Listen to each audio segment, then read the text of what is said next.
Good evening to everyone in Alberta, Canada, and beyond. It is Wednesday, April 24th, 2024, and I'm Kerry Lambert, and I welcome you to an online webinar, Eating Solutions for New Alberta, brought to you by the Alberta Prosperity Project, also known as APP.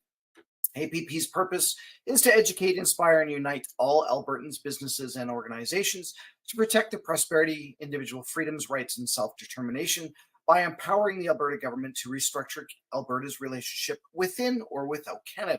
Of course, we wouldn't be able to do this without your help. If you can, please share this webinar on various social media. We're on Facebook, Instagram, X, YouTube, LinkedIn, and Rumble, but you can still share it to other platforms such as Telegram, Threads, etc. As well as after this live, we're also on other video and audio sites like Apple, Spotify, BitChute, and Vimeo, etc. APP is membership driven with the goal of 1 million plus members to help stir the political process. APP memberships are 1 year for $20, 2 years for $30, 3 years for $40, or you can make a donation at, and I'm so excited to show this, the new revised albertaprosperityproject.com website. Look at that. We've updated our website. We have direct links to our webinars now, so you can go into there and take a look at that. You can share the webinars right from there as well as we have our pillars of Alberta Prosperity up on the side here. We have taxation, pension, policing, immigration, and employment insurance. It's a great tool, lots of news and information that's updated as often as we possibly can. I know there's people working on it, updating it daily, so check back on what we're doing. It's a great site, and I'd like to thank Walter and his team for being able to put this together, including Jonathan Baines, who is now our new CEO of the Alberta Prosperity Project. He had a good hand in this, and we will be interviewing him at a later date as well. So please stick around for that. Tonight's episode, I'm just going to close these off for a second. Tonight's episode is a replay of a webinar that was broadcast in January 2023 called Alberta Policing, an open discussion with my guests Darryl Witcher, Daniel Bulford, and Brian Denison. When we do these replays, it's like going back in time and seeing what changes have happened since. If you remember that far back, it was before our 2023 Alberta provincial election, prior to last summer's wildfires, and before any of the court case verdicts involving the Coutts 4 and the Coutts Trio, and various other cases around the province, such as the Ingram decision, which rendered the Chief Medical Officer of Health orders during COVID as ultra vires, which means they were illegal and had several cases dropped despite the RCMP doing their jobs. There was discussion of Grande Prairie having their own city police force, and as of last week, they swore in Dwayne LaCosta as their first police chief of the Grande Prairie Police Service, and it has terminated its contract with the RCMP effective March 30th, 2026. Small steps, but steps nonetheless. So, and even though this is a replay webinar, we still encourage you to ask questions and make comments throughout this presentation. Just put 3 question marks before your questions so that we can flag that. And with that, I will now replay the webinar from January 2023. Please watch, share, and enjoy the discussion, and I'll see you all again next week. So I've got big bios here, people. I do. These guys are absolutely amazing. We're going to start with Darryl Witcher. He is a retired RCMP. He's born and raised in Calgary. He held a Queen's Commission in the Armed Forces Reserve prior to joining the RCMP. He joined the RCMP in 1975 and retired in 1999.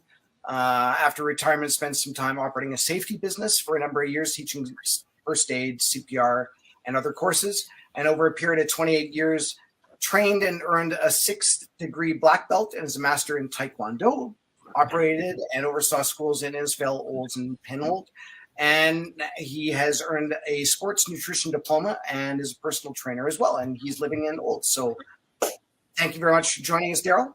And I might as well just ramble on about the other ones too. So, of course, Daniel Bulford, also known as Danny, was born and raised in Saskatchewan, raised in northern Alberta.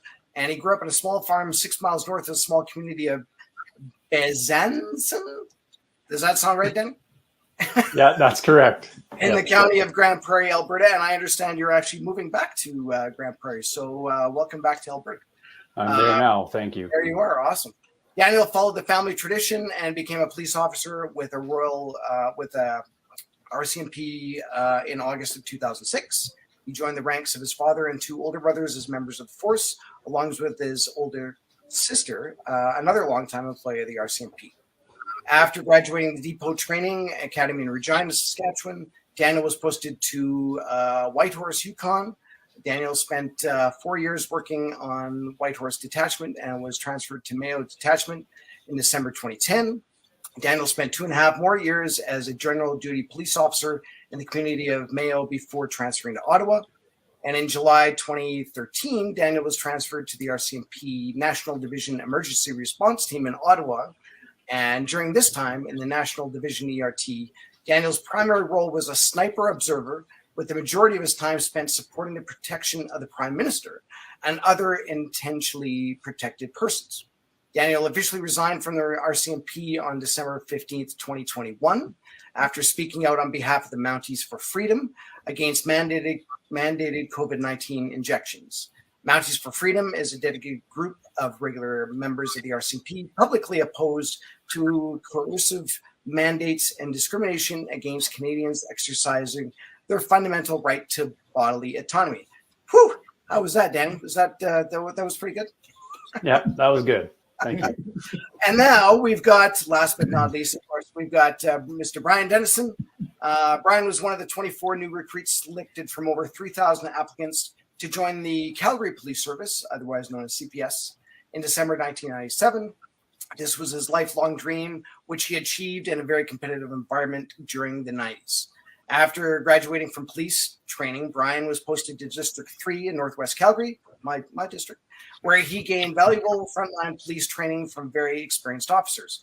He spent 4 additional years working the streets of the very busy District 4. During his time on street, he also took to the role of officer coach for new recruits. Brian also was relied upon to perform the duties of acting street team sergeant as needed by this service throughout many years of his career. Brian applied for and was accepted as the hate crimes coordinator with the CPS and spent 3 years in this position. He was able to infiltrate a national skinhead neo-Nazi hate group, wow, with an online presence, which was at its height in 2009-2012. He assisted in a high-profile murder investigation involving members of the same group. Brian was also a member of the Alberta Hate Crimes Committee. During his years as the hate crimes coordinator, he continued in his education attending hate crimes conferences in Calgary, Ontario, and Saskatchewan. In June 2012, Brian transferred to become a member of the Downtown Beat team, where he primarily worked with the homeless population and took calls for service in District 1 in the downtown core. March of 2021, Brian returned to frontline policing in District 6, taking calls for service on the street. When the CPS implemented their discriminatory COVID-19 policy, he was unable to follow their unlawful and unethical COVID-19 mandates. Brian was openly vocal against these mandates and was suspended and charged with discreditable conduct and insubordination for upholding his oath of office as a police officer. This action ended his career, resigning on December 18th, 2021, after 24 years of service. So, wow, what a panel. You guys obviously have, well, I can't even count how many years in total, like definitely older than me. I'm going to say you probably have 70 or 80 years in practice.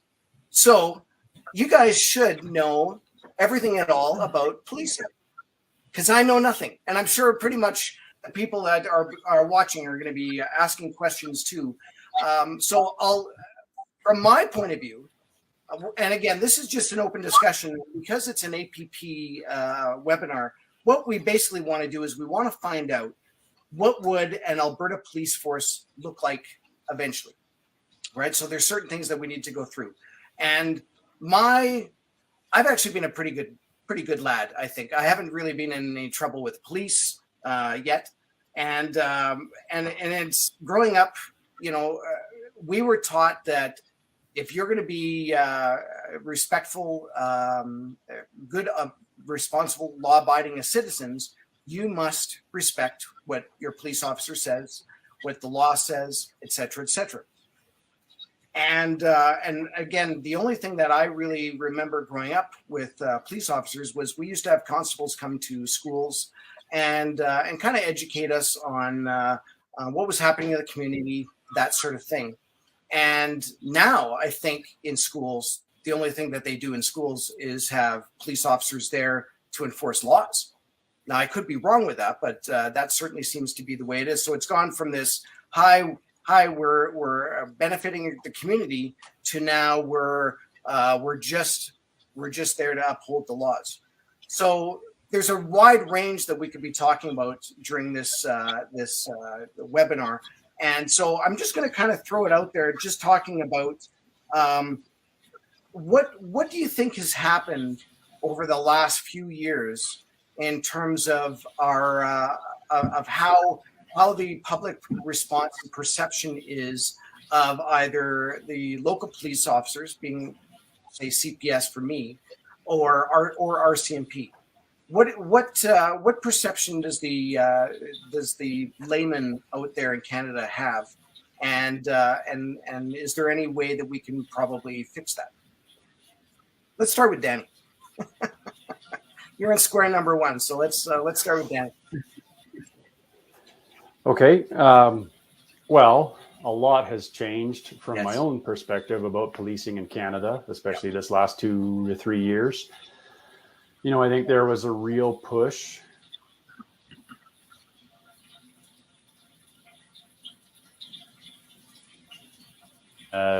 summer of 2020 with the defund the police movement. Mm-hmm. So there's definitely an element of society that doesn't think that the police are trustworthy. Yeah. And they would rather, you know, either abolish or at least scale them down to quite a degree. I certainly didn't agree with that, obviously. I mean, maybe biased because of my family's background in policing. Mm-hmm. But I mean, I've seen what we've all experienced firsthand, like how bad things can get if you don't have anyone to answer the call to come intervene when situations are dangerous. Mm-hmm. Now, the problem that I see now is that the people who probably were the most vocal supporters of law enforcement during that time frame are now struggling with trust in the police. Mm-hmm. Post-COVID enforcement and the convoy dismantle. Yeah. And so now, you know, I think the people who would have beat the drum the loudest of like back the blue prior when the defund the police movement was at its peak are probably now also, they're not saying defund the police, but I know I hear it on a regular basis that people just don't know who to turn to anymore because they don't trust either they have a mistrust of the police post-COVID enforcement and convoy, or they just don't have any faith that an institution like the RCMP, for example, is going to take them seriously when they're trying to report when they want to make a report about an offense that they believe has been committed, mm-hmm. you know, regarding COVID mandates specifically. Yeah. And you know, I think couple that on top of the fact that we've seen a lot of, especially with the RCMP, I'll speak to with the current commissioner, you know, she's wrapped up in a number of scandals. It has been reported widely in the media that she is, you know, suspected of politically interfering with serious investigations on behalf of the current government. The RCMP didn't feel that it was in the public interest to pursue criminal investigation against the current prime minister. Yeah. I think a lot of people are left with the feeling that either they can't trust the police because of the defund the police movement ideology, or now they feel like the police aren't going to uphold and enforce the law equally across the plain, right? Yeah. And then, of course, I'll just add on to the fact that, you know, as police officers, we all know that people like Tamara Leach, it's a political prosecution, right? Yeah. At no time in my career have I ever seen anyone arrested, detained, rearrested on a Canada-wide for a simple breach, and then transported to Ottawa and detained for a significant length of time for alleged offenses that are so minimal in nature.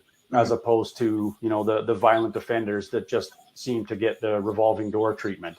And so I think people's faith in the legal system in general, like the police, the courts, all of it, is that there seems to be different rules for different people. And I guess that's about as best as I can summarize what I think the current temperature is in regards to policing in Canada. And I was going to bring that all up, is that it's not just one issue. It seems to be definitely what's happening in the courts. And I'm not quite sure, again, this is kind of just a fluid topic, so we can pull it back and discuss however we want. But, with what's happening with the boys in Coots, and how that was done through the RCMP, and I know there's been some talk trying to get the Alberta Premier to somehow step in and maybe take some action. She's already publicly said, well, she can't do that. So it's not, that part is not just a police or it's not just a what am I trying to say there? It's not just really just a police issue, or it's not just a federal issue. There's a lot of things that are taking place in that, right? So, but with when we're talking about things like people getting arrested, I think one of the questions that I get asked quite often is like, who actually comes up with that? Like, is it really just up to the officers to go in, or like, what's the process? Like, if somebody was wanting to arrest Pastor Art, what is the process in doing that? Does anybody know that? Well, I think with Pastor Art, I think because it was a high-profile arrest for him, all of them were, and he's well known to the Calgary City police officers, so everyone knew who he was. That would be orchestrated from up the ladder. That would not just be the officers that you saw on camera arresting him. That would have been from up the ladder. So it would have been dictated down to the ranks to go there and arrest someone like that. And I would assume that it's probably very much the same for any of the freedom fighters that were arrested, including the people in Coots and in Ottawa as well. Is that it would be an order that came down from the incident commander or somebody up that high that's wanting that person arrested, I would think. Yeah. And really, again, being not really knowing the process, if you're given orders to do something, you cannot say no. No, that's untrue. Yeah, you can. You can? Darryl, you can? Yeah. Oh, yes. Yeah. Oh, yes, you can. Yeah. And here's one thing I just wanted to add to that. Sorry, Darryl. I just wanted to add one quick thing. Is anybody up the ladder can tell me or order me to go arrest somebody, but I have to satisfy myself that this person is arrestable. So it's me that's arresting somebody. It's not the inspector who has told me to go and do it. It's actually me, Brian Denison, that would be arresting this person. I have to satisfy myself that he should be arrested, and that what he's being arrested for is legal. And if I don't believe that is the case, I can say no, I will not do it. And he can find somebody else, or he can go do it himself. Wow. See, I didn't know that, and probably a lot of people don't realize that. I believe that the typical rule is that if you believe it is an unethical or unlawful order, you're obligated to refuse it. So like Brian said, you can take direction to go arrest someone, whether it be from another officer or a supervisor or even a warrant, right? But in each case, you have to satisfy yourself, like Brian said, that grounds do exist to make a lawful arrest before you do it. Wow. Okay. Well, that is that's actually quite shocking, I guess, because now that kind of puts a different spin on a lot of the conversation we could have in terms of, so who were the arresting officers for such and such person, and did they actually think that they should be willfully arrested at that time? Prominent figures like Tamara Leach, like how would that have worked out in Ottawa? Well, I don't know for certain. I don't have all the disclosure, but I suspect that there was, you had the incident command team who's probably dealing with the event itself, and then you have the investigative team. And as soon as the investigative team deemed that they had reasonable and probable grounds to make an arrest, then that information would have been, they either probably would have sought an arrest warrant, but that's not necessary for an offense that's either dual procedure or indictable. Yeah. And so they could just direct patrol officers to make an arrest if this person is seen, if they believe and communicate that the grounds for a lawful arrest are there. Okay. And of course, you guys go all through your we'll call it schooling in order to be able to make these sorts of decisions, probably on the fly, really, I'm thinking, right? And so if you're given that and you say no, and you keep saying no over and over again, like what happens to you then? Well, I think it would be a little more diplomatic than me just saying you can no. lose your job. Yeah, you could lose your job. I'd probably be asking them to show me all their grounds for arresting this person if I didn't believe that they should be arrested. As opposed to just outright saying, no, I'm not going to do that. Then, if I don't have my ducks in a row, I could get myself into a lot of hot water by not actually following an order, a lawful order. But again, they have to satisfy you because you're the arresting officer. You will be dragged into court and asked to explain why you arrested this person. Okay, then that makes sense.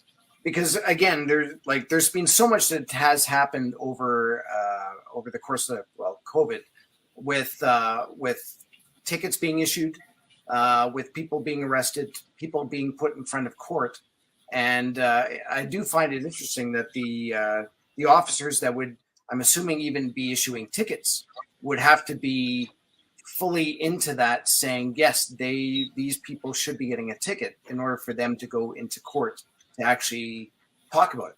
Well, you would hope so. I got a ticket for honking. Yes, and I was in downtown Calgary. Yeah, and it was interesting because I won't mention any names, but this fella said he didn't know me, but I knew him. He gave me a ticket anyway, and then his sergeant goes, "Oh, that was Brian Denison. Well, why did you give him a ticket?" Sort of idea, and I'm thinking, okay, well, that's a little interesting. Well, they gave me a ticket because they were ordered. Everybody that's honking is going to get a ticket. Oh, yes. Right? Okay. So they can't pick and choose. And off they went with their little injunction and started handing out all these tickets for honking. Well, good grief. As a police officer, there would be no ticket for me for any of that garbage. Yeah. I would have refused to do that. Wow. Well, then you're the good ones. Well, you got to look at it. It's political. It's all political. Yeah. Yeah, it's all been run by politics, and the upper echelon in any police department is going to be controlled somewhat by the governing body. Yeah. And if it comes down from the Premier's office, sends it to the commissioner of the RCMP, says your people will do this, send out a directive. Well, guess what? It all rolls downhill to the poor member that is at the bottom making the arrest or doing whatever they have to, and they have to do it in good conscience. Mm-hmm. But if they've just been inundated with one way and one set of information, then a lot of these guys, they're a lot smarter than I am. They're senior officers, so I'll just go and do it. And they may not get a whole grasp of what's going on.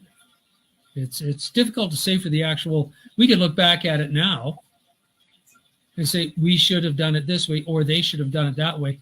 But the poor street policeman, they get said, okay, you three, you're going to go out and you're going to do this. You're going to arrest this person, irregardless, because they've done this wrong, they've done that wrong, they're horrible, they're bad, whatever.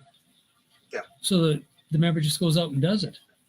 Yeah. And that's definitely not good, but you've also got to cut them a little bit of slack too, because they may not be getting the full picture, which we can see now because it's after the fact.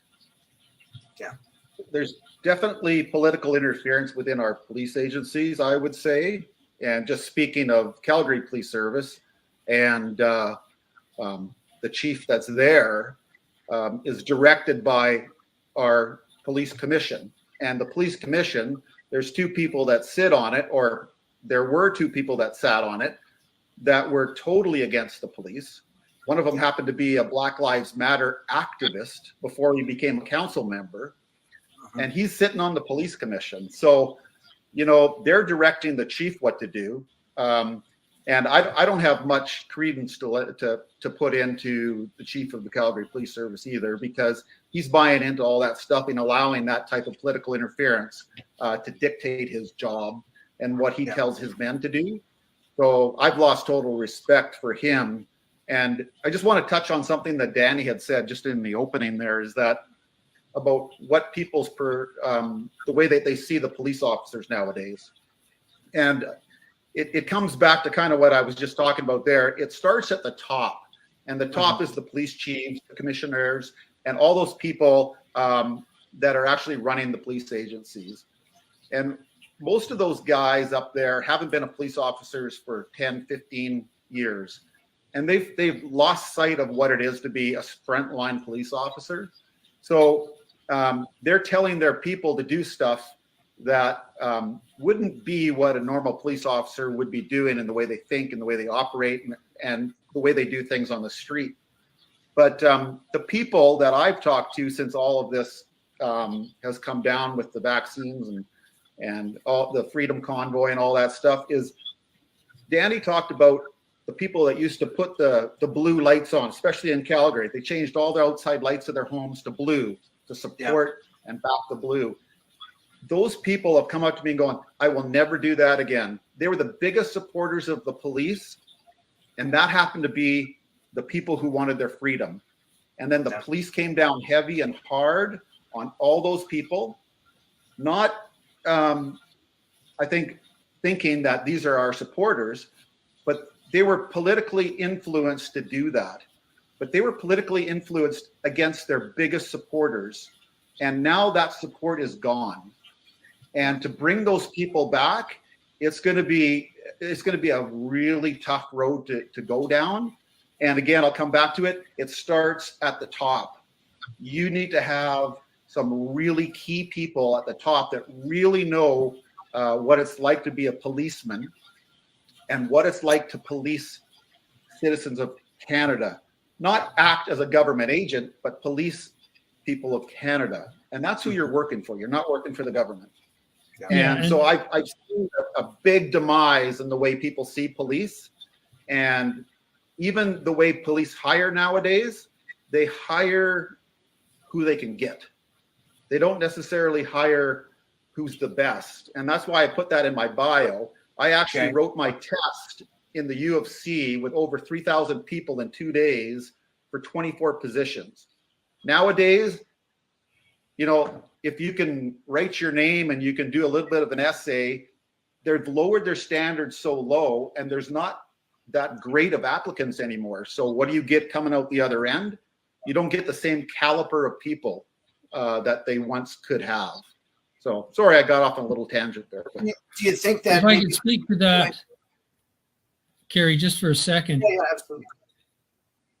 There's in the RCMP right now, you don't have to have a personal interview to be hired by the RCMP.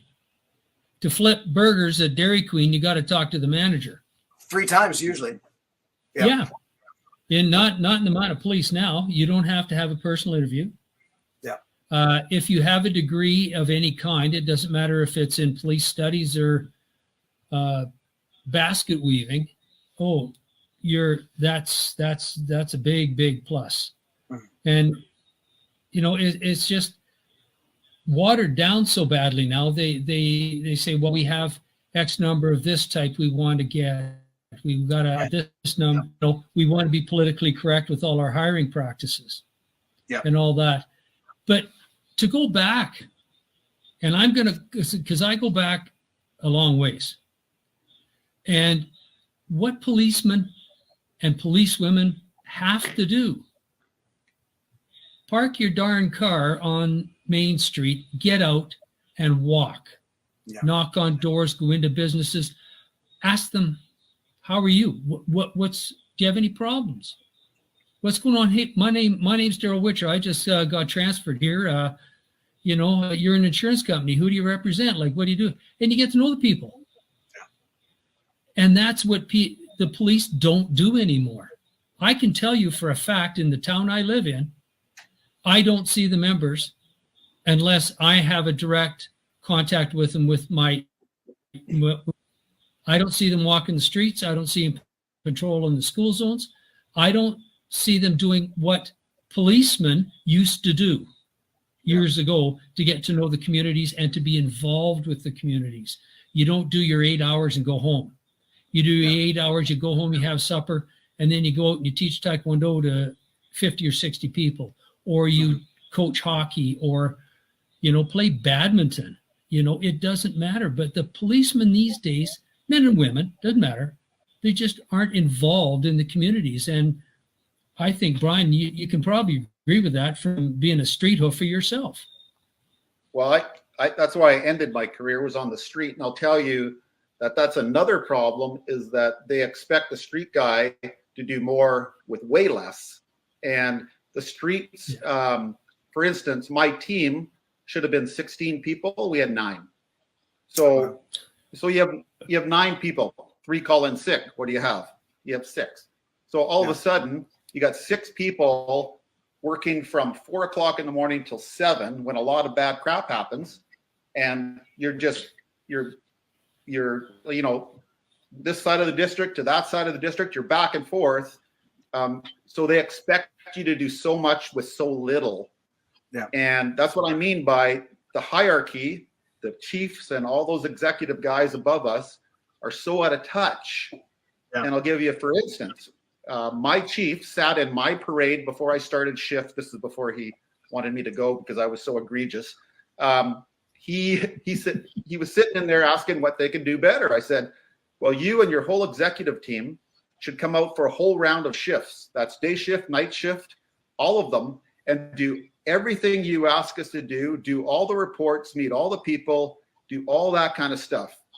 What did he end up doing? After I was let go, he came out, he rode along with my sergeant, showed up late, left early, did nothing.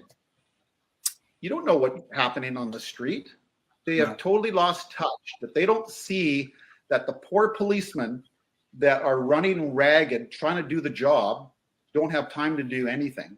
And I remember going call to call to call to call to call all night in jail or the hospital. You don't get to eat. Whatever you can stuff in your face from your car as you're doing something, that's what you eat. That's what you drink. And you're stuffing coffee down you just to make it through the night. And then your backup shows up to take over for you in the morning, and they're a depleted shift as well. So that's the problem, is that they can't find enough good applicants. And the people that do get hired just want to move on from the street. The street isn't the place to be. Specialty units are the place to be. And we need to make it attractive for the street cop to be a street cop. That's what I signed up to do. That's what I finished doing. And I'm glad I did. I loved it. It was hard on a 58-year-old guy to do it, but I humped it out and I did my career, and that's what I wanted to do. But there needs to be more of those people that want to do that job that stays there. So the incentive needs to be there, instead of, oh, we'll give you a little bit more, you can move on to this position or this position. Or you can be the rubbers in CPS always float to the surface. If that makes any sense to you, a rubber band floats. All the rubbers float up the ladder and they become your bosses. So all the people that weren't good policemen go up the ranks, it seems. Or all the people that got into trouble or got charged with something seem to move up the ladder. So there needs to be a new way of looking at who your boss is and who actually fits that bill of being above reproach to actually be a police chief, a superintendent, a sergeant. It shouldn't be the rubbers that are leading the pack. It should be these really sound policemen that know exactly what to do and exactly what they're asking their men to do. You don't lead from behind, you lead from the front. Yeah. Well, it's very interesting. You happen to bring up, it seems the services. So we've actually had an EMT that we've interviewed and a fireman of sorts. We've had doctors. Now we have police, and they all seem to have the same. What we're overworked, and we don't have enough people, and yet the way kind of how I started this discussion today was growing up, and we looked up to police officers, we looked up to firemen, we looked up to doctors. It's almost like we're almost telling our kids, don't get in those positions, get something else. And now all of a sudden we don't have good people filling in to become a police officer, to become a good doctor. And maybe it's not just a simple quick fix. Maybe it's a cultural and societal way of issues that we're running into. And so we're not going to work right away. We're not going to solve this issue on this webinar, but it is something that we should kind of have in the back of our minds as to what we want to do. Danny, you Yeah, I think policing is suffering the same fate as all the other institutions, including healthcare, including the military, where, like Brian said, the people who promote are the people who want to write and talk about how amazing they are, and they're not so excited about doing the hard work, doing a good job.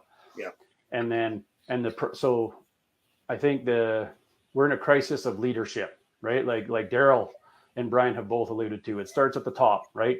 If you don't have strong leadership that is honest with the membership and with the government about what the force can and cannot do, and they just want to play this yes game or yes along to keep the political masters happy, everything starts to implode from there.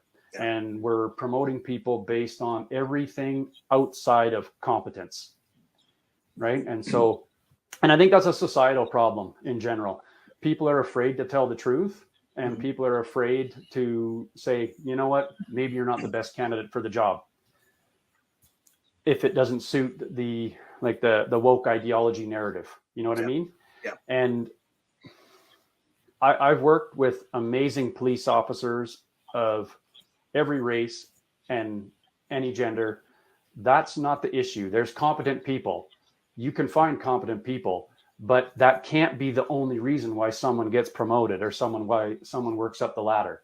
Yeah. You know what I mean? And, we have a promotion process in the RCMP anyway, where it's all about writing about how amazing you are. I've done it. It's gross. It's not an enjoyable process. Like you feel like when you're a real team player, you feel bad because it's all about writing about how great you are. Wow. Whereas, I think it could be as simple as people apply, and then the applicants, you have something that you could do like a 360 feedback on that applicant, right? You talk to their boss, you talk to their people at the same rank that they work with, and you talk to the people they supervise, and to find out what kind of person they are. Because if you talk to everybody, if you just talk to the boss, you might get, oh, he's amazing because he's a total yes man.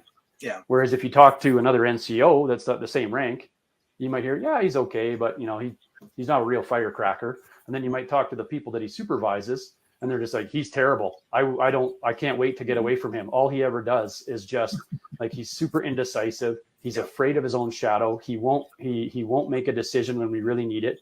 Like he's a disaster of a police officer. Yeah. Well, then you have an idea like, oh, maybe this person shouldn't be the sergeant on this unit, right? Yeah. So I mean, I'm sorry, I could go on and get into a big rant, but I think the only fix is strong leadership and then a real honest effort to recruit and retain high quality people. Yeah.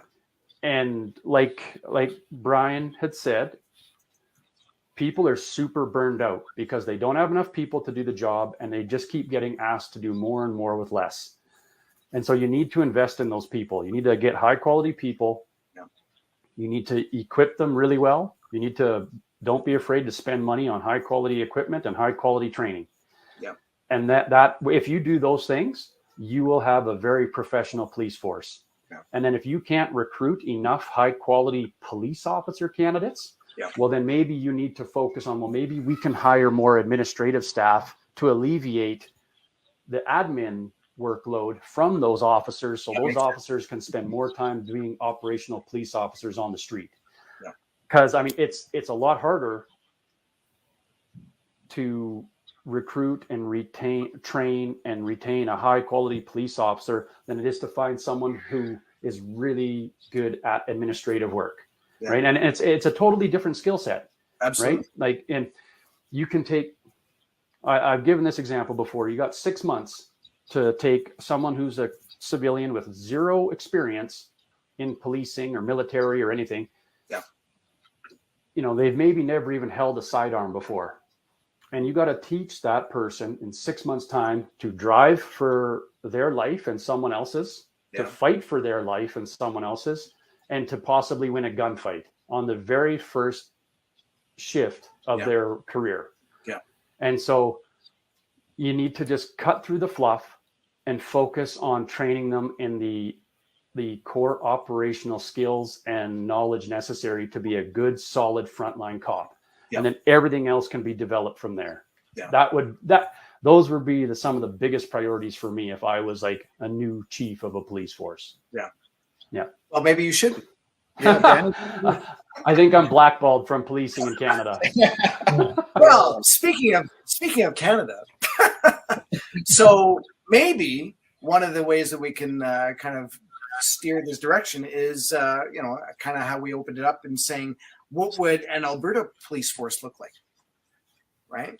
And because we're used to doing things in a certain way, and you were just giving the analogy of, you have a police officer, you have to train them, you have to do that. Maybe we get an admin person in there in order to help them out.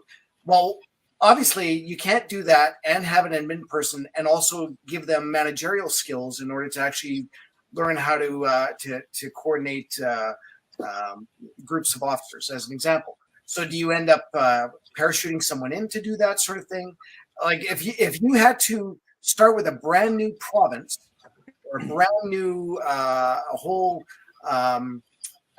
way of dealing with police, what would you start with? Like, how would you do that? So we've already heard Danny saying about how you would get officers in. Darryl, do you want to maybe make a comment on that? Yeah, I worked with recruiting for a number of years, and I got to tell you, it was horrible. Yeah. What the RCMP was recruiting and how they were recruiting was terrible. I think you don't try and reinvent the wheel. Okay. Provincial police force in Ontario.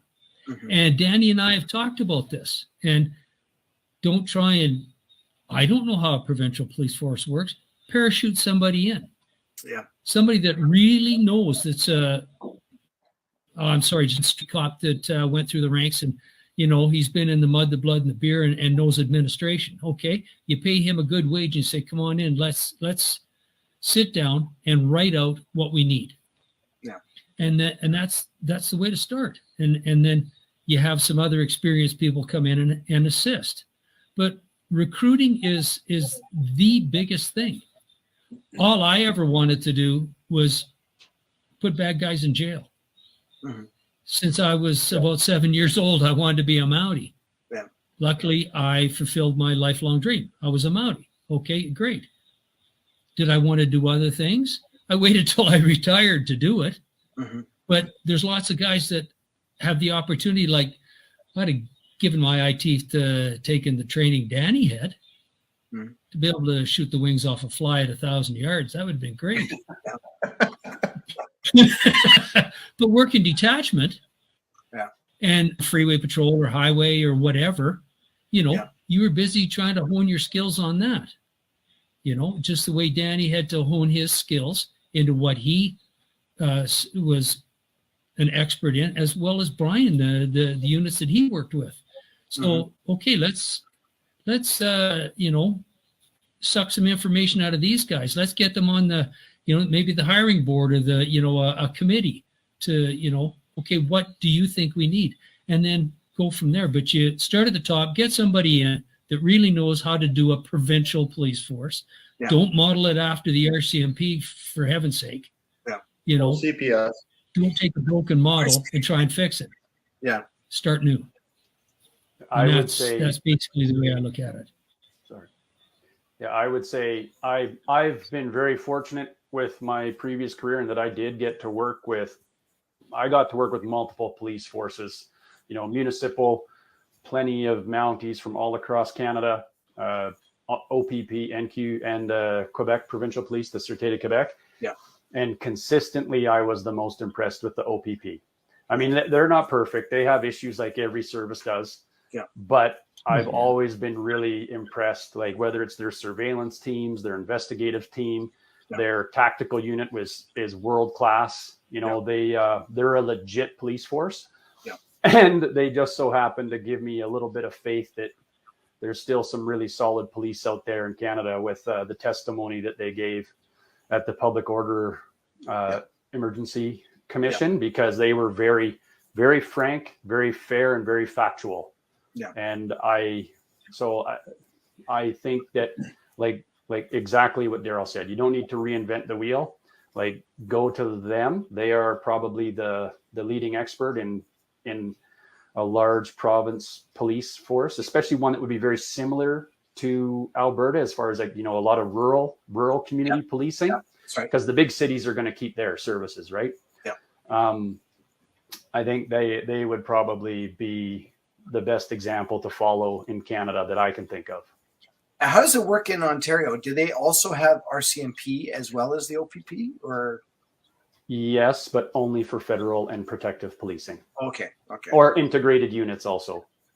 So in theory, if we wanted to start our own police force, we should be able to do that now, right? We don't have to wait for any vote or anything like that. If there was enough people out there saying, you know what, I like the idea of having a group look after my area that I live in. If I live in Grande Prairie, and they've got their own police force, I'm assuming, as most cities seem to do. No, they're RC, I think, aren't they? Grande Prairie's RCMP, but they're in talks right now. The city is talking about moving to a muni police force. Okay, so yeah, and then if that's the case, then maybe they wouldn't necessarily need a provincial police force, right? Well, you could easily start one here in Alberta. I think the appetite is there. You have to have the premier has to be on board. Yeah. She has. Danielle, are you on board? Danielle. I hope so. I had a little chat with her myself. But and then start hiring or start looking for key people to come on board and to navigate through the starting up of that. And then you will attract from all police agencies across Canada, hopefully the cream of the crop. Yeah. Especially if you're starting a police agency and the way it's supposed to be run is run that way, there will be policemen jumping ship to come and work for them.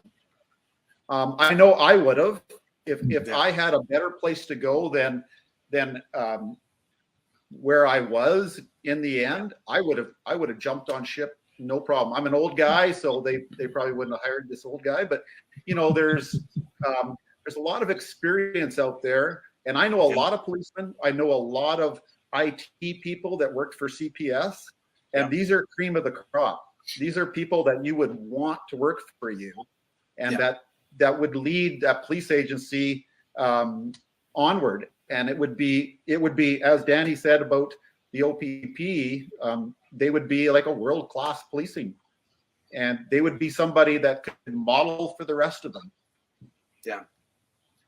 So what would it take? You have to have the equipment. Yeah.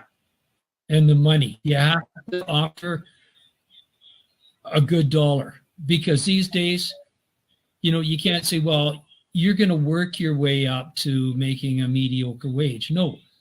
If you fit the bill, if we want to hire you, we want to pay you. We want to give you the best equipment, not what we borrowed from somebody else or bought secondhand. We want to give them the top equipment. Then you're going to get all of these people that are used to working that way with good stuff. They're going to say, hey, they're offering excellent funds, plus they get to work in Alberta. So sure, lots of people are going to come here. Absolutely. And an incentive for them to actually work the street. Actually, not you don't want too many people up the ladder. You don't want too many not support staff, but you don't want too many leaders.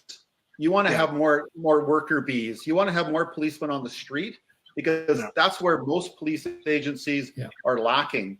And their poor police burnout, and the people with PTSD, and the people on stress leave, it's just because they expect you to do so much with so little. And that can be easily changed. Exactly. It could easily be changed with leadership and how you attract the right people and hire the right people. So how much would this cost?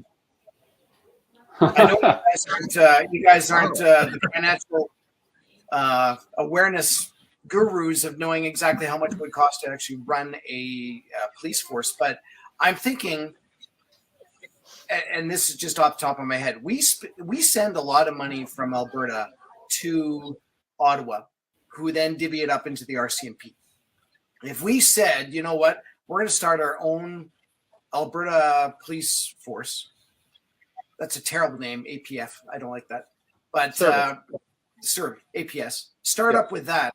And then you guys can transition out your RCMP from being out, you're getting out of Alberta. That seems to me like then we basically have the money here anyways. Aren't we paying a lot of the bills for the RCMP now? Yeah. Right? Like if the RCMP is... The easiest way,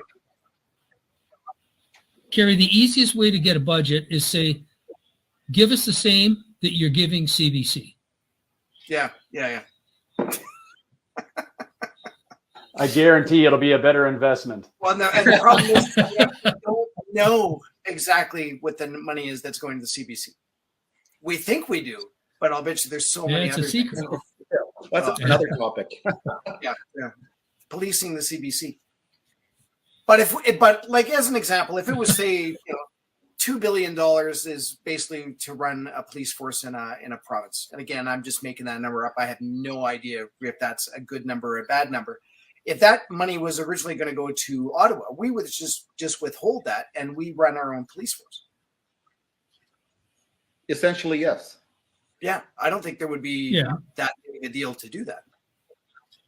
Yes, but also you have to realize too, okay, if I write a ticket on the freeway, that's going strict, all that money is going to go to the coffers in Edmonton. It's a provincial thing. If I write a ticket within the town limits, because I'm working, I'm RCMP, so a certain amount of money goes to the town, then a certain amount of money goes provincially. Yeah. So if you got a provincial police force, they can negotiate, or the province can say, okay, any ticket written anywhere within the province of Alberta goes to the coffers of the Alberta Police Service, and then there will be X number of dollars funneled back to municipalities somehow. I mean, I don't know how they want to do it, but everything is split up. But when you got the feds coming in and there's too many pieces of the pie. Let Alberta Provincial Police Force be the whole pie, and then we can split it up as necessary. And is that typical of how the money gets divvied up? Like if you wrote up a speeding ticket, I'm driving through Airdrie, and does the municipality of Airdrie get the money from my speeding ticket? A portion, because it's written within the town limits of Airdrie or the city limits of Airdrie. They get a portion of it, and the rest goes to the province. It's all. That's administrative stuff that I didn't really get into. I just had fun writing the tickets. Yeah. Because I'm a traffic. I think the ticket all goes. The money from ticket revenue all goes to the government. The government dishes out to police agencies as it's not like $5 from a traffic ticket goes to Calgary that's right. for every. Yeah. It goes to a main coffers, and then it gets dished out to the police agencies within Alberta. Yeah. I don't know what figure they figure out, but that's the way it is. Yeah, I know. We certainly in Alberta, we like to say more Alberta, less Ottawa. So we don't like giving any more money than we possibly need to give to the feds. And essentially, if we could,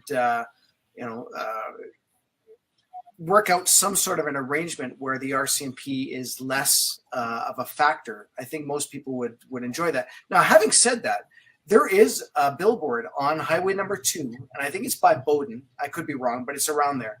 And it actually says something like, save the RCMP. So there is a group out there that are worried about losing their RCMP It's job. the RCMP union. Is that what it is? It's the National Police Federation, which is the union representing the RCMP that is most likely, I mean, up until just recently, I was still receiving their emails. Okay. Yeah. You certainly wouldn't expect the RCMP to spend money on a billboard unless it was a bit of an issue. The conversation could be that the RCMP would be defunded or removed from Alberta and replaced by something else. I mean that topic has been tossed around. Well, I mean, my entire career, right there, Alberta has talked about this multiple times. Yeah. I don't think anyone would be really surprised, especially now. Yeah. Especially, I mean, that's one of the things that Danielle Smith has spoken about openly. Yeah. And I think my personal thoughts on this are that even within the RCMP, K Division or Alberta has always been kind of looked to as one of the more advanced and professional divisions of the RCMP. Okay. And so I think as far as RCMP divisions go, I think K Division is the highest functioning. It is a desirable place to work. And if you've got service in K Division, you have a level of credibility anywhere in the RCMP, you might get posted after, especially like if you work in K Div and then get transferred to Ottawa, the people in Ottawa are like, oh, you work in K Div, like you're a real cop. You know what I mean?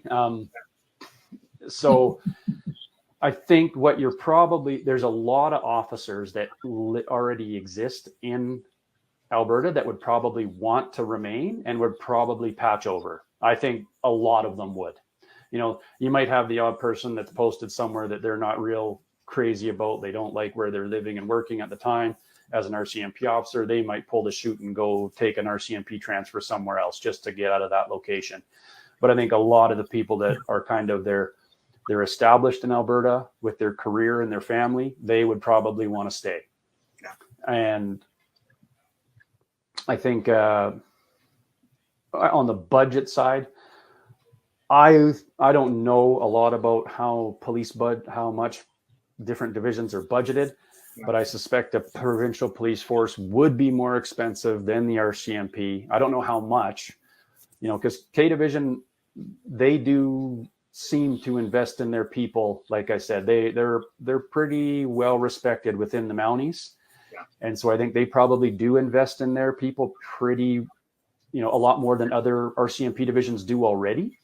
But I do think the RCMP is also notorious for, like Brian said, like doing more with less, like as a whole. And so, whereas I do think that the OPP probably does have an edge when it comes to like looking out for their members, like, making sure that they have enough resources to try and mitigate the burnout and the mental health issues that maybe the RCMP isn't quite as good at. Yeah. So I think it probably would be more expensive, but K Division is already a well-funded RCMP division. And so how does that work for training? Because my understanding is that there's a training facility in Regina.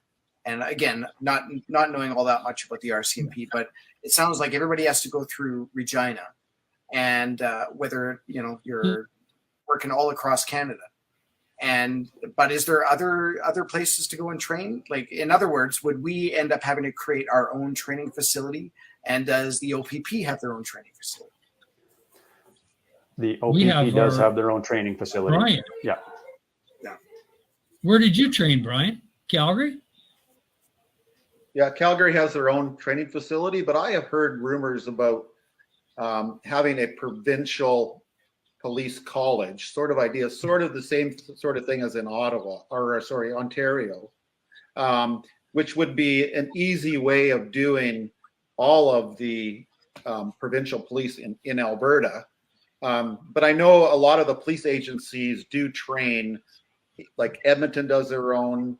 I know Camrose and like Tabor, and it used to be Lethbridge, like Tabor and Lethbridge used to come up and kind of join Calgary, but I think they're doing their own now. So there was that type of coming together for it. But I think most of the big cities want to keep their training local. So I would figure, and Danny could probably answer this a little bit better, is RCMP deal with a lot of rural policing, which is a little bit different than what I dealt with, because I dealt with all city policing. So the way that you police might be a little bit different. Being a cop is a cop, right? You can be able to figure that out. But that type of training, I think, might need to be trained into that type of personnel that's going to come and actually work in maybe a 4-member detachment, or go to Grande Prairie and work in a larger city. It needs to be specialized type of training, I would think. Danny, I don't know. Can you add to that? Yeah, I think that's accurate. Although, all RCMP officers go through the same training in Regina, a depot. And then, by luck of the draw, you get dumped in, Grande Prairie versus Mayo Yukon, right? Where very different styles of policing.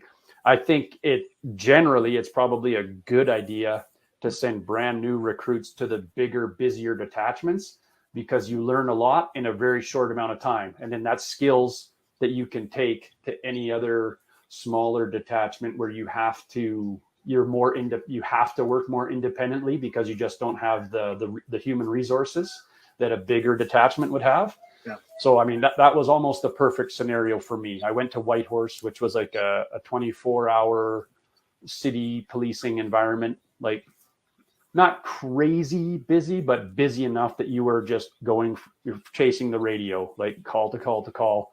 Mm-hmm. And then that gave me what I think was a pretty solid foundation to then go work in a small town like Mayo, where I was on shift by myself all the time. So I think that's how I would structure it. I think, like, I would never send a brand new recruit to an isolated post where they're going to be working by themselves. Like, I would always send a brand new recruit to a bigger center where they're going to have like a number of people who can directly supervise and coach them along the way until they kind of build some policing chops, so to speak. So we've talked a little bit about exactly. Go ahead, Darryl. I was just going to say, if you're going to have a provincial police force, you're going to train them all in one spot. They're all going to get the same training. They're going to know a heck of a lot more about provincial statutes or the laws of Alberta. Yes. Right as soon as they come out, more than somebody like myself. I came out of depot, come to Alberta. I got to learn all my provincial statutes. and everything That's else from there. And I'm going like a one-armed paper hanger to try to learn this, and that's so I can do my job properly. I know the criminal code because that's what they teach in Regina and that. But if they were to have one local, let's say we'll put it in Red Deer because it's central. So you get everybody coming in, and I don't care if you're a 15-year veteran from another police force, you're going to come in because you got to learn provincial statutes. Yeah. You be modified, like they had modified troops in training, but they modified, do a 1 month stint to acclimate to the Alberta provincial statutes, or if we become an independent nation, then, the national laws of Alberta, Yeah. But then, and then, like Danny said, don't send them out to, a single man detachment or a 4-man detachment. Send them, to a place that's busy, Red Deer City, Grande Prairie, a large center, Fort McMurray, as opposed to where I went, Redwater, where after 3 weeks I was riding by myself. I was, the only thing I had to rely on was the guy working highway patrol. And if he was close, I could ask him questions, or get his. But yeah, it's Danny hit right on the head. Send them to a busy place where there's lots of people, lots of members. So I'm going to say by a show of hands, who is in favor of actually having a provincial police force? And Dan, okay, I was going to say there's got to be somebody that's going to say no, and I want to find out why. It's a complicated issue because it is there's pros and cons. I mean, the biggest con is that we've got a police force already in place. You just need to kind of shake them out a bit, and hopefully everything gets straightened out. But I think the problem is that they're a federal police agency, yes, and yeah. I think Ottawa has their fingers in that pot. Yeah. And if you want to be less federal police or less federal government, you want to be less federal police. Yeah. And that's why all the major centers here have their own police agency. Yeah. Right? We don't want to have that finger in our pie all the time, and to be able to keep Ottawa out of making all the decisions and the way we deal with people out here. I think you almost want to push back on that type of presence. That's my opinion. Whether other people agree with it, I'm not sure. No, that's right. If you have a separate independent police force, it's run by Alberta's government or whoever, the commissioner or the chief of the Alberta Police or the Lord High Admiral of the poop deck. I don't care what you call him. He answers to the premier and the council, or whatever you want to call them, the committee for policing. Okay, then it flows down, and you've got only one group to say this is what we would like done, or this is what we would suggest you do. Not having provincial, federal, and all this other stuff. Absolutely. Well, you could have it run by a police commission or a police board, like they did in Ottawa. They have a police board. We have a police commission. But the people on your police board or your police commission need to be, and we talk about the people at the top, they need to be bright. They need to absolutely understand what policing's all about and not cater to every single group out there that's calling for action. And you can think up all the names of all the people who do that. They expect you to bow a knee here. They expect you to do this. They expect you to do that. While we're actually policing, this is what we're meant to do. And you're not catering to everybody. You actually remember what your job is, and it's actually to police Alberta. And that's the key, is a lot of police agencies have lost the idea that what they're actually doing is they're actually policing their city or their town or their province.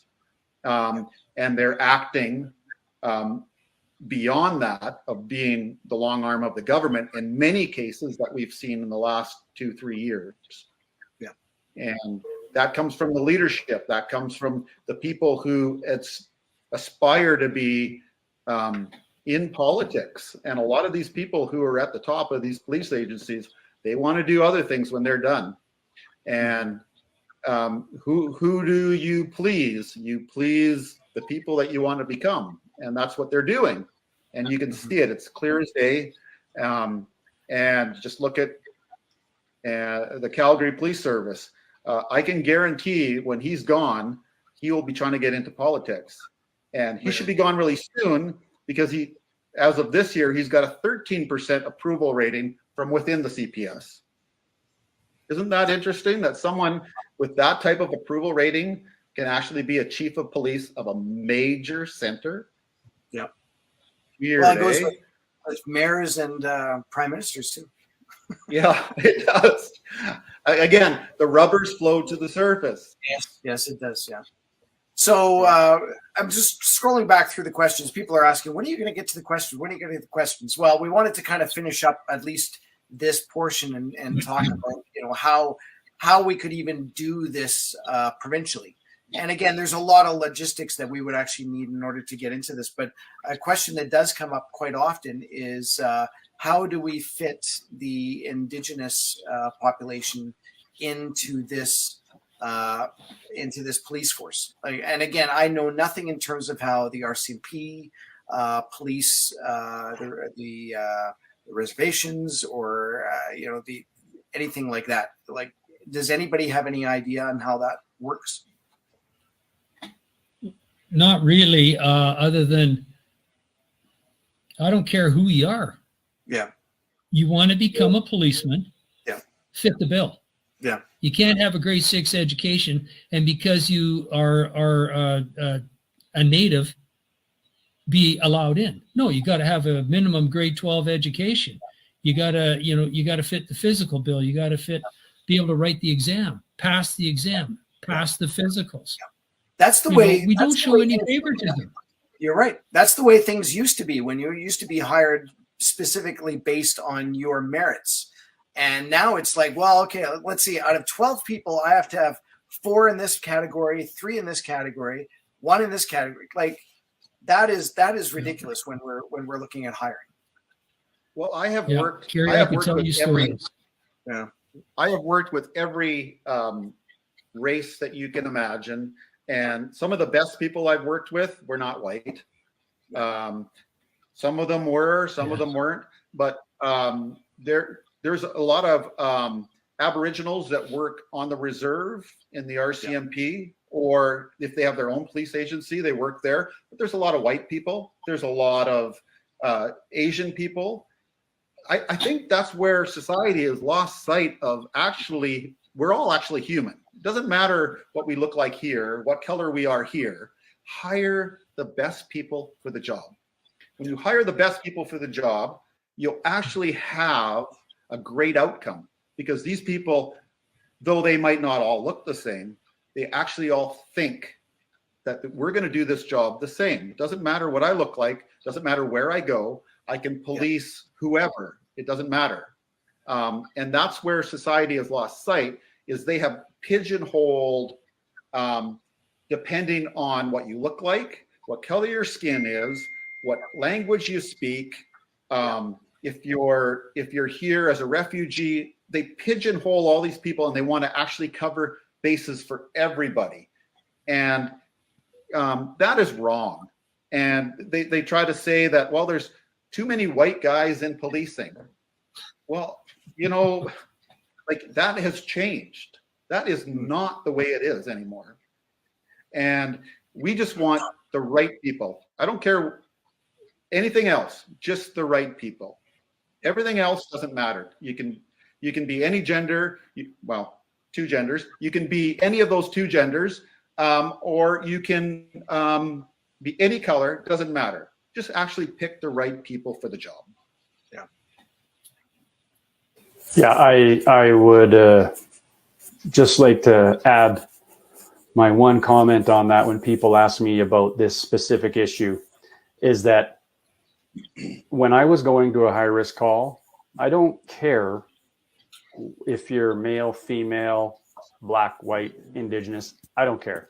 All I care about is that you're going to back me up when things are bad. Yeah. I just need to know that you're going to help protect me and I'm going to help protect you. Right? We could disagree on everything else, political views, whatever, religious beliefs, doesn't matter. Yeah. All I need to know is that when it's an emergency call and we're going to do something high risk, you got my back and I got yours. Yeah. And that's all that, Exactly. in my experience, that's all that cops matter, or that's all that cops really care about, is that you pull your own weight, Yeah. you take your share of the work, and that I can count on you to help protect me when I need it. Yeah. Like, all the rest of it is just peripheral noise that's made into a big deal by the media and special interest groups. Yeah. I've worked with amazing women. I've worked with amazing men of different races. I can tell you right now, what the highest performing member I ever worked with is currently working on the Calgary RCMP emergency response team. And he's a native guy and I loved him like a brother. And he hands down, he's the most skilled person I ever worked with. So like, none of us care about that extra noise that you hear about nonstop in the media. All we care about is that you work hard and that I can count on you when I need you. That's it. So I was just Yeah, given when that you're note. hired, you all had to fit the bill. I was just given a note here that you guys are working together to write up a plan for APP. Is that correct? Yeah, actually, that's true. Actually, I put together a paper for APP already on the different sections. And then Danny did some work on that, and I submitted that as well. So we've got a bit of a thing going already here, but we just got to find out what more that they want. Yeah, well, that's great. go And from- again, the idea behind APP is that we basically educate Albertans, and we also help maybe steer the current political process. And if there's an idea that we can have in terms of policing, and we can hand it to the powers that be, and they get adopted, then that's great, right? More brains, the better. We have to have the political will to do this. Yeah, that's absolutely true. Yeah. So I think I'm gonna go back and look some of these questions here. And I know some of them are a little off topic, but I will actually ask those questions just because I think it's worth discussing.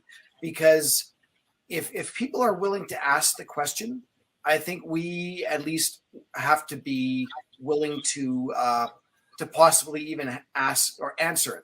And maybe there is no answer, or maybe we just don't know the answer, and that's totally fine too. So one of actually, there's been a series of questions, and it's I'm not going to necessarily pussyfoot around it, but there's the talk of the dirty cops. There's the talk, and that's kind of the way I guess things end up being. There's good cops, bad cops, but there seems to be more assaults from cops, sexual assaults from cops. And do you have any idea when that does happen? Why is it quickly brushed under the rug as opposed to being able to be talked about? Is it just easier for that to just be dismissed? I can't. I can't speak anything specific about it, but I would say those are the people you don't want to be on the police force, and you do whatever you can to get rid of them. And whether it's sexual assault or assault or whatever it is, if you're committing crimes, boom. And I'll just speak with CPS. CPS has a tendency to not sweep things under the carpet, but give second chances too much. And sexual assault, if we just speak about that by itself, they're gone as far as I'm concerned. But if you're driving intoxicated and you get pulled over and you get charged, you know what? That's really bad judgment. As a police officer, you're held to a different standard. your standard is higher than everybody else's. And that's just a fact. And that's the way you need to live your life. And if you've got a people like that on your service, they need to be gone. But CPS, they're so reluctant to get rid of people. And it's because of liability. They're so reluctant, but, oh, what if they sue us? What if they do this? Blah, blah, blah, blah. They've got all these scenarios wrapped up in their head. Let me tell you, you commit one crime, boom, you're gone, is what it should be. There's no ifs, ands, or buts about it. Bad cops would be weeded out really quickly. And just speaking from a street cop, there were bad cops out there, and you saw them, and hopefully people that saw that spoke up, and they're gone. And a lot of them were. And that's the way it needs to be. But it's all in the hiring practices as well, because a lot of people now get hired and the standard is lowered so low, the bar is so low that they hire people that would never have been hired when the three of us ever got hired. Ever. They would have been gone. They wouldn't have even made it through the process. So again, we don't need to reinvent the wheel, but we actually need to actually go back to the way things were maybe a little bit. Not so much of pleasing every special interest group, but actually being policemen and policewomen. Actually sticking up for society, sticking up for the people, the Canadians that need people to stand up for them. And I don't know if I answered that question, but I hope I did. They just need to be gone. Yeah, I agree. You hit the nail on the head, Kerry, when you said hiring practices. Yeah. If you get back to the way we used to hire, I know in the RCMP when I got in, it was totally different than it is now. Well, let me tell you. Yeah. Like it wasn't easy. It was tough. Nowadays, if you're a certain gender and you have a disability and this and that, or you could be a different color, then we can hire you. Yeah. And that's just wrong. It doesn't serve the people. Mm-hmm. It doesn't do me any favors for that person that's working with me. It doesn't do the person that we're going to their house to break up a domestic. It doesn't help them, Like I say, you've got to have one standard for all. Doesn't matter. Male, female, black, white, green, yellow, purple, I don't care. One standard. And then they go then they're all treated the same. Purple's an issue because that usually means they're choking. Ooh, yeah. I had to cut the tension there, so there you go. I would just like to, yes, 100% hiring, again, recruiting and retaining high quality people and incentivizing them to solid people to do street cop work. Because like Brian said, even in the Mounties are notorious for that too, right? Do your time on GD and get out of there. Yeah. And that's all because of the burnout and the constant expectation of do more with less. Yeah. So strong leadership, good hiring practices. Yeah. However, people often have spoken to me about like how, this issue and how it's, cops just kind of protect each other. Yeah.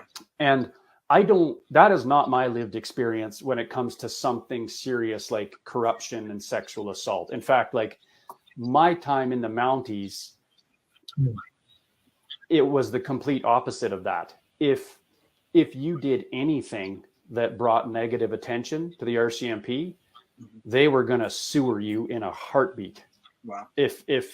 If they thought it would serve their purpose. Like that's what the leadership of the RCMP is like in a lot of places right now. Yeah. Like it's not about circling the wagons and protecting their own at all. So I think that's a misconception. I think it's an issue that the media, I agree. Yeah. The media definitely makes it to be a much bigger issue than it is. Because again, I think they're part of the defund the police. Yeah. Well, I mean, the police have been the media's punching bag for a very long time, right? And sometimes it's warranted, oftentimes it's not. The RCMP, as it is currently, has a real habit of punishing their officers for doing exactly what their officers were trained to do. But I mean, obviously with a sexual assault, like, or something that is a serious crime like that, if the officer is convicted, like if they're proven guilty, well, obviously they need to be accountable just like any other citizen of Canada, right? Like the law is supposed to apply to everyone equally. However, I know of a specific instance in Yukon while I was working there where 2 members were accused of such a thing. Their lives were absolutely ruined.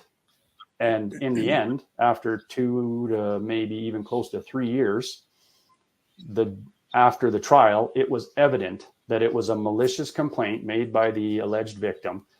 And those officers, their lives and their credibility and their reputations were destroyed over a false accusation. So I think the media definitely twists the narrative. And so I would caution everyone to always question what they believe from the media.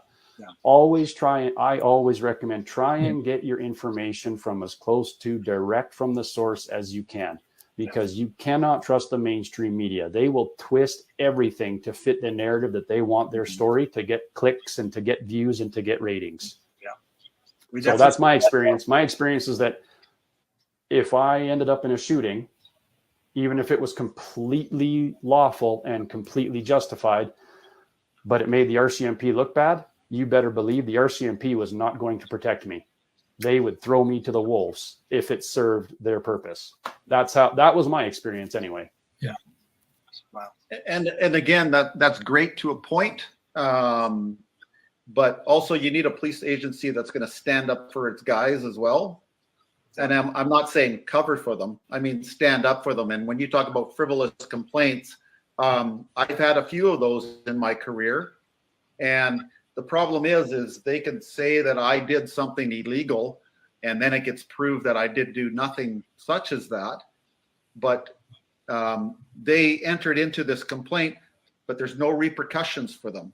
So I'm just trying to show the other side of it as a police officer, and it has happened to me that nothing happens to those people who actually present those false complaints against a police officer.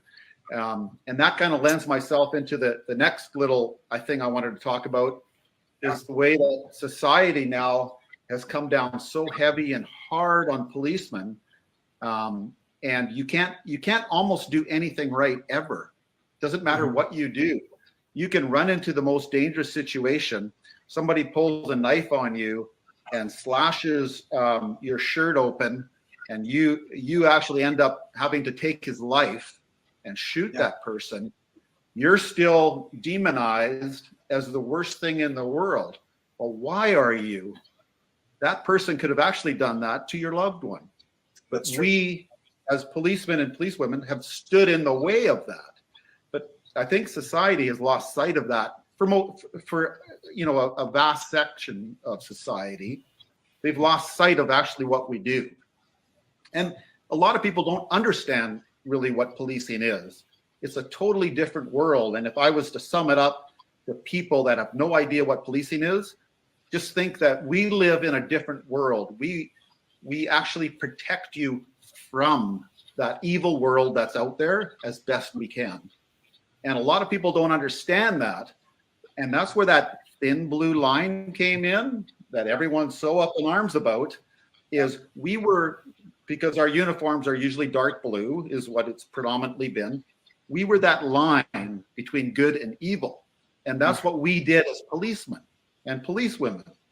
We actually stood there protecting you from that other side of society that predominantly you don't see.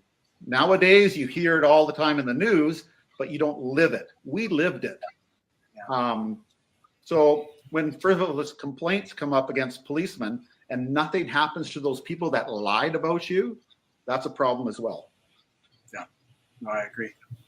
Right. A strong leader will hold their people accountable when they need to be held accountable and defend them when they need to be defended. And it's all about just being honest, right? Yeah, tell the truth. Yeah. If your officers get into a shooting, but they did what they should have done, support them. Yeah. You know what I mean? And but it's people are, you know, the RCMP's way of dealing with stuff like that is they hide behind no comment until enough time passes that people kind of forget about the story, right? Whereas a strong leader, if you're confident that your officers did what they should have done, then you go in front of the camera. In my opinion, you'd go in front of the camera and you'd say, yeah, there will be an independent investigation because there has to be transparency. Yeah. But I believe that my members did exactly what they've been trained to do. Yeah. You know, it could be that simple. That simple would be, and then that could end all of this constant speculation about, you know, whether it was justified or if there's a cover up. Because when you say no comment, it just seems like you're trying to hide something. You know what I mean? Yeah. That's So when why you a say lot of time in the States, that's why a lot of time in the States, they release the body cam pretty quickly because they want to fill in that other 3 minutes before that one 10-second video that someone took on their telephone. That's right. And they want to fill in that and show you exactly what happened. And that's why they're trying to do that. But predominantly, they don't do that in Canada. They don't fill in that other side of the story that's missing for you to actually have all the information. Yeah. I was going to ask. Media has been bought and paid for. Maybe. You were asking about or saying about the a strong leader. Do you believe that a strong leader should be appointed, as I think most are now, or should they be elected? Well, I think that there is you could do kind of I don't know if you call it a hybrid, but a quasi-election process. And I think get it down to maybe the way, I mean, like in the RCMP, you have like, you write an exam, you have to meet a certain mark on this exam, and then you write your competency resume where you have to show different examples of where you meet all the competencies for the certain position. And then you go to a panel for review. And then that panel ultimately will probably make a recommendation to the line officer who's going to select the candidate. I don't think in theory that process sounds bad, but what I think, again, I think there should be more input from the people who have been supervised by that person and who are going to be supervised for that person. So if you're talking about the commissioner for the RCMP, for example, you know, ultimately right now, the way it is, the prime minister of the day selects and appoints the commissioner of the RCMP. I think maybe something you could explore, like if you had your own police forces, you have a panel of like high-ranking officers or people that would kind of be the logical next group to be considered for the job. You know, there would have to be some kind of validation process where they have to show that, yeah, I have the experience required to do this job. And then I think where you'd have the government would probably have a vote on who they would select, or maybe cabinet would vote on who they would select, you know, some kind of representation of the population. But then I also think that the membership of the police service should get a vote too. Mm-hmm. You know what I mean? Because they're the ones who are going to be the most directly impacted and influenced by who their next commissioner or police chief would be. Yeah. Maybe it wouldn't work, but that's just something that I would at least explore as an option. Any other comments for them? Yeah. As I'm looking through these other questions. You look down in the States and some of the hierarchy or the commissioners of police agencies are actually elected, which maybe there's a point to that about keeping people honest. And if they're not doing their job, you can recall them. I don't know if we do that in Canada. I don't know if we can do that sort of thing in Canada where we elect a police commissioner, but I think if it's a well-appointed person who is personally holds value in what they do and can really see that what they're doing is leading a top-notch organization per se, and they're held themselves above reproach to a lot of things, I think you'll get the right candidate that you want. And I can speak, I have one person in mind from just in the Calgary Police Service of a person that would fit that bill, and he hasn't made it any higher than a superintendent for the very reason that he continues to go out onto the street and shows up at calls. He's a superintendent, remember, he doesn't need to do any of this, but he goes to calls, on go his hatch gloves to any dirty fight at a bar. He's there at all the dirty domestics, and he gets chastised from the people above him for doing that. And he's the type of caliber of person that you're looking for that would actually lead an organization. And so whether they're elected, appointed, hired, to me, it doesn't matter. It all comes down to the right person again. Yeah. Just like we were saying before, make sure that you have the right person in there. So here's a question, and I'm just going to paraphrase it, but what happened out in Ottawa with the police force and what they did in terms of the horses and et cetera, we all know what's going on with that. Do you think that there should be some sort of a public discipline to those particular officers? And the comment would be that would go a long way towards rebuilding public confidence.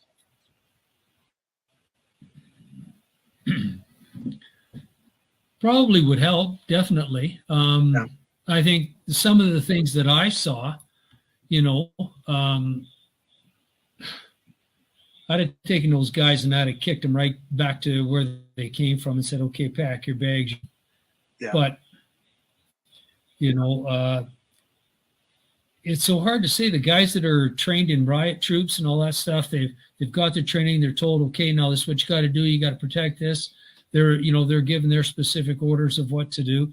And I don't know what was said. So it's hard for me to comment on anything that I didn't actually see. Some of the things I saw, like, wow, no way. Those guys should be publicly disciplined. Those guys were more soldiers, and they were kind of do what they told, versus how we kind of started the conversation about if you're a police officer and you don't think that you needed to be involved in terms of arresting or anything like that you can basically say no. So are they, do you think? Yeah, guys are looking after their careers. Yeah.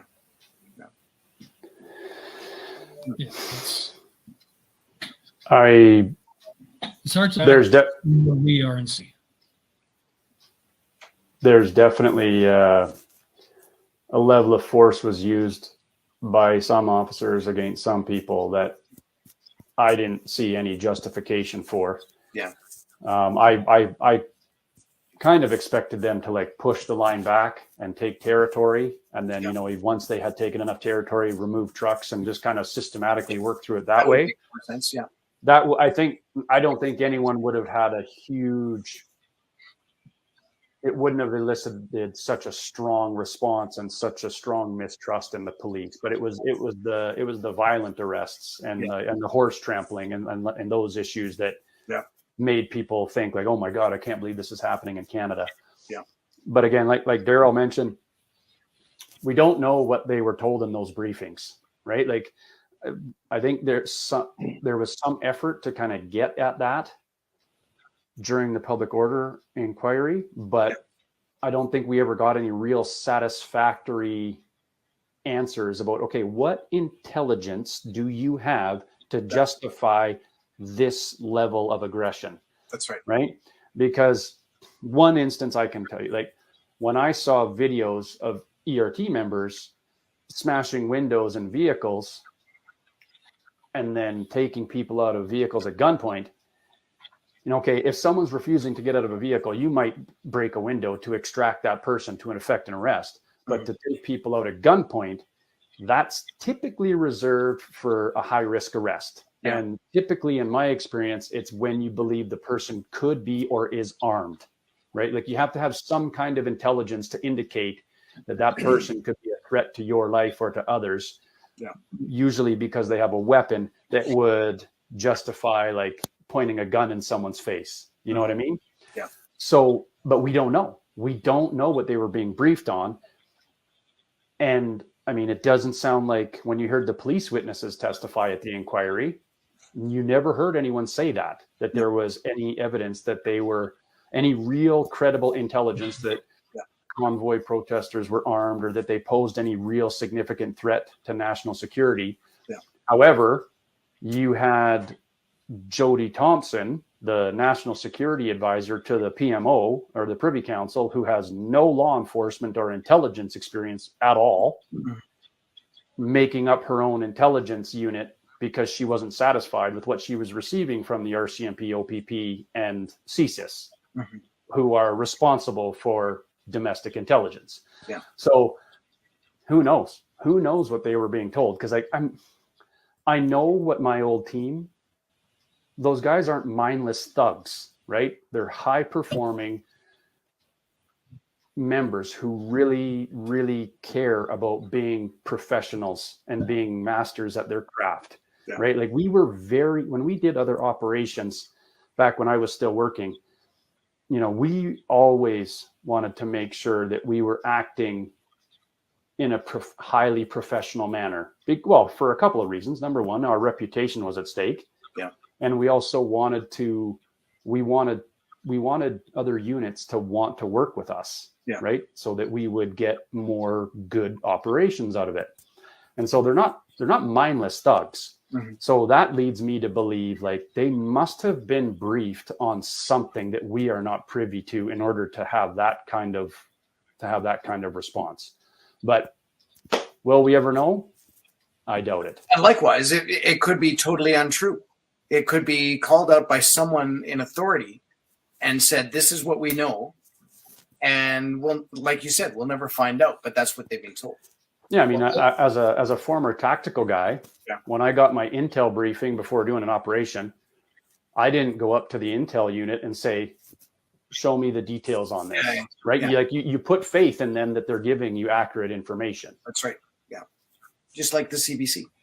Well, the CBC is not an accurate source of intelligence. How unfortunately it appears that the police and government were using them as such. That's exactly what I was alluding to too, because that's where it seemed to come from. And we just ran into that again with another thing with the NDP and what Notley was saying about Premier Smith, and that's a totally different topic. We won't go there, but. I guess there's just a couple more other questions where people have asked about, and then more of a statement too, and with what's happened with the convoy and the RCMP, the way that they acted, and whoever else was involved, whether it was soldiers brought in from wherever, and of course it was not. Yeah. Okay. It was not. I can confirm that right now. All right, okay. The guys that were in green that everyone keeps saying were big UN green guys in the olive gray, big tactical gear. They weren't called in from the UN. Okay. No. Okay. They were SQ in the big green coveralls, the Sûreté de Quebec Provincial Police. Yeah. Like the guys with the batons and like the riot gear. And then the guys that were in like the tan or green tactical gear, like with in the background that looked like soldiers. Yeah. That was either RCMP ERT or OPP True. Oh, okay. Yeah. And would they have been from that area, or would they have been brought in from anywhere in Canada? Could have been from anywhere in Canada. Anywhere in Canada? Okay. Yeah. And so with that and with what happened in Coots, it certainly seems to have caused fear in a lot of people. And that's kind of what we were talking to initially was, how do we combat that? How do we fix this ongoing problem of making, the cops should be the good guys, right? And they were the good guys when I was growing up, and probably when you guys were growing up as well. And it just seems to have fallen down. And then you get instances like this with the convoy and with Coots, and now all of a sudden we don't have the same trust in them. Is it more? Can we get media involved and say, this is the police officers are good people? Can we get them to go out and do community service and go walk the beat and maybe show up at certain events? Like, I don't know. I don't know what the magic answer is. And I think the police agencies attempt to do that. They have parts of them that actually go out to community events. They have all that. The problem with what has happened to policing and why so many Canadians don't respect police officers like they used to is kind of several things. society has demonized policemen through a lot of things that have happened, especially down in the States. You get the defund the police, the BLMs, all that have really put a bad light on policemen. Hiring practices where you don't get the best policemen that they used to have, and then acting like the long arm of the government, taking more of what the government wants you to do as opposed to actually being the policeman for the people. And that has actually raised itself to the point where now I think there's a lot of policemen that are kind of disillusioned with their job as well. I know I have a lot of friends within the Calgary Police Service still, and a lot of them go, man, as soon as my time's up, I'm out. And the reason is you're scrutinized so highly, not only by your agency, but by people in general, that it doesn't make it a very fun career. When you think about it, you're always looking over your shoulder. You're always wondering if this person's going to put a frivolous complaint on you, or you're going to be asked to do something that you don't want to do. And I know a lot of police officers, and I'll speak just from the Calgary Police Service, did not want to partake in any of the COVID stuff. Nothing. They didn't want to write any tickets. They didn't want to do any enforcement of any kind, and they didn't. But then there's always those people, the yes men that have been hired lately, that will follow those orders. And that's never been great in society when you're just following an order. They hired policemen to be thinkers. They hired policemen to actually be able to think through those difficult situations, come up with great decisions. And I think that's what's lacking, is a lot of those people aren't being hired anymore. Couple of other questions here. If we have a provincial police force, will the same tactics be possible as to what happened in Ottawa and Coutts? I think you need to be more specific about what tactics they mean. Yeah, because there is a time and place where the police have to act and they have to use force, right? Yeah. Like, was it appropriate in Ottawa? Not in every instance, for Without sure. point, Like there was definitely arrests that I don't believe that were made that were not necessary, and a level of force that was used against some that was not necessary. On the Coutts issue, I don't know enough about it to give you a real solid opinion, but the guys that are still in custody from Coutts, they're charged, they're accused of some serious offenses, right? Yeah.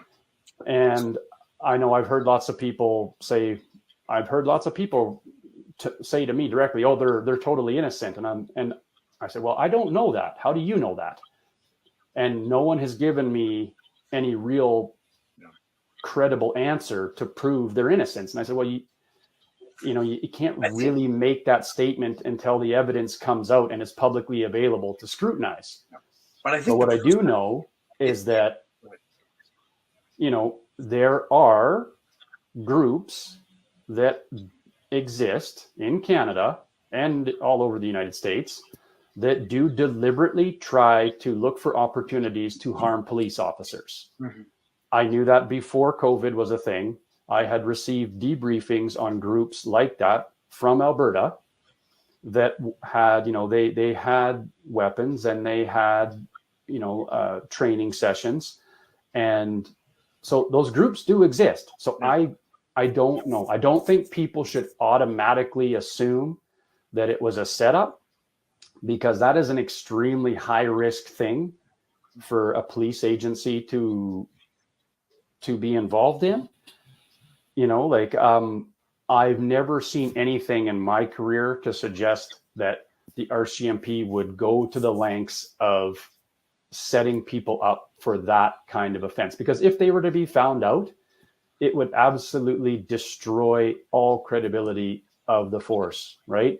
So I think don't assume until you know the whole story is what I would say about that. Yeah. Well, from what I know about the families, and I'm just And going to say, okay, go ahead, Darryl. Everything aside, I don't think the big question is guilty or innocent No, at this time, because there hasn't been a trial. The evidence hasn't been presented. They're being held in custody far too long. They should have been processed out. They should have been given their bail or whatever, because I personally know people have committed heinous crimes. They're out on the street within 24 hours. Yeah. And, that just doesn't fly. That's wrong. This is, again, politically motivated. Yeah. And we'll wait to see whether they're guilty or innocent at trial. Yeah. And it'll probably ruin them only because of how much it's going to cost for them to go through trial. Right? Unfortunately, yeah. Yeah. Yeah. And really, all I was going to say is, knowing the families that I've talked to there, whether or not they're innocent or not, again, the whole idea is that they should be released on some sort of bail. And it shouldn't be politically motivated that they're still held behind bars because someone said something at some time. There's probably been other things that have been said that have been worse. And I guess that's all I'm going to say on that matter. But it's a shame that we even have to have these sorts of discussions here in Canada when we're supposed to be, a free country and so amazingly whatever.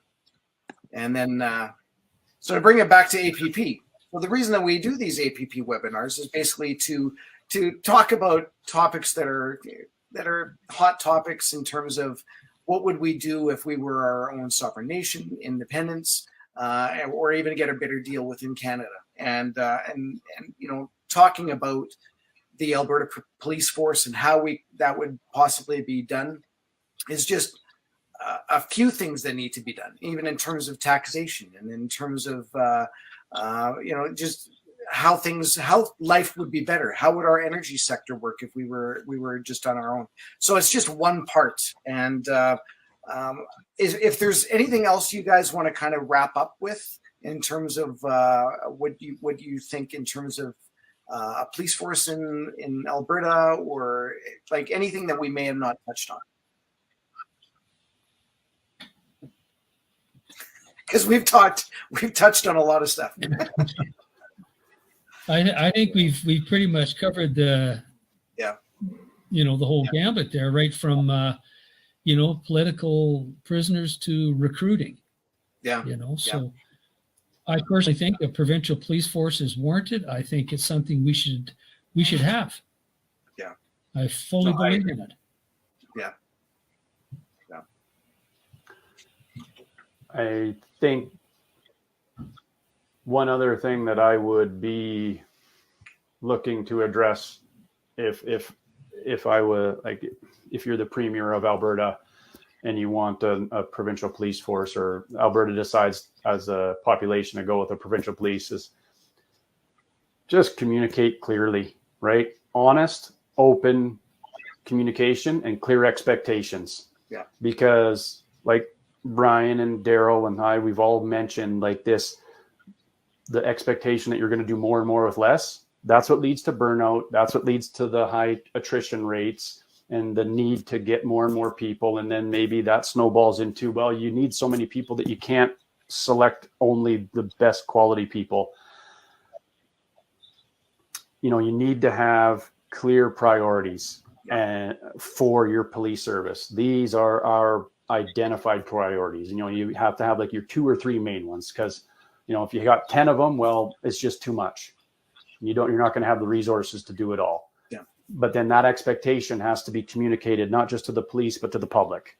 And then the police your police leadership has to be willing to speak openly and honestly to the government and to the public and say, look, this is what we can focus on to be sustainable. Yeah. If we try and like I think Brian mentioned, if we try and promise the world to every single person that demands action, the wheels come off and everything just falls apart and nothing is done well. Yeah. And that was my experience when I was working contract policing up in the Yukon, right? No one was willing to tell the government, the territorial government at the time, and the people of Yukon that we don't have the manpower to sustain the service that you are demanding of us, right? Like we can focus on the big stuff. Some stuff is not going to be able to be addressed. We can't run around chasing every single demand, because it's just, when you don't have enough people, it just leads to nothing but burnout. And then everything starts to fall apart when when the police are severely burnt out all the time. And with that, we're almost at 2 hours. So I'd like to thank you guys. You guys have been amazing.